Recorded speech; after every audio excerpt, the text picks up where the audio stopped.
一件精品多重意義。懲教署工業及職業訓練組喺上年年初協助部門體育會推出突破性新猷精心製造慈善網上禮品銷售平台，售賣本地監獄製造嘅產品，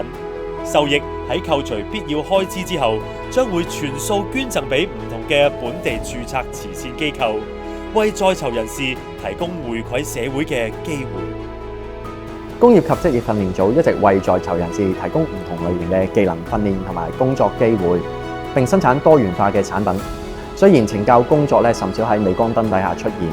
但係我哋嘅出品一直廣泛應用喺日常生活當中。因此，我哋匯聚創意，緊貼翻市場嘅脈搏，將工業產品精品化，令到市民大眾可以將各式各樣別具意義嘅精品帶翻屋企。每件精品唔單止精心製造，仲蘊藏住發揚香港製造精神，支持在囚人士更生同埋促進本地慈善事業嘅多重意義。